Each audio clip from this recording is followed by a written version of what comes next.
Le Grand Matin Sud Radio. Il parle sur les réseaux sociaux et maintenant sur Sud Radio. Et nous accueillons Christophe qui est policier de métier en détachement au ministère de la Justice et président de l'association Agora des citoyens de la police et de la justice. Et qui va nous alerter brièvement, Christophe, sur cette situation des policiers avec les suicides depuis le début de l'année 17 déjà. C'est tout à fait ça. Bonjour à tous. Bonjour. Donc 17, effectivement un seul chiffre. Il ne s'agit pas uniquement du numéro d'urgence pour appeler la police. C'est effectivement cette année le nombre de policiers qui ont mis fin à leur jour en 2019, c'est-à-dire en 72 jours, un tous les 4 jours. À titre de comparatif, ils ont été 36 à faire la même chose l'année dernière en 2018, en 12 mois, c'est-à-dire un tous les 10 jours.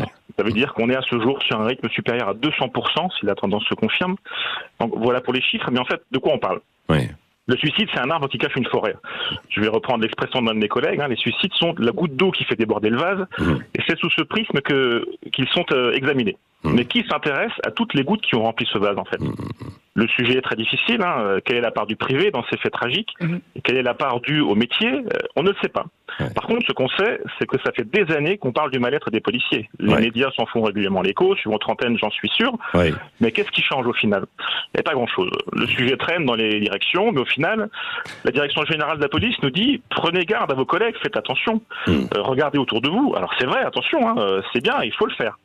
Mais encore, on essaie de soigner le mal, pour paraphraser le médecin. Oui, dites-moi. Oui, Christophe, on en débattra probablement. En tout cas, vous alertez sur ce sujet. Vous avez bien raison ce matin. Le temps nous est un peu pris là, mais on y reviendra forcément. Merci en tout cas. Et vous pouvez continuer de débattre avec Christophe sur les réseaux sociaux, d'expliquer justement ce phénomène malheureusement. Et à suivre, Sophie Cluzel, qui est secrétaire d'État chargée des personnes handicapées, sera avec nous pour le petit déjeuner politique. Il est 7h28, c'est Sud Radio.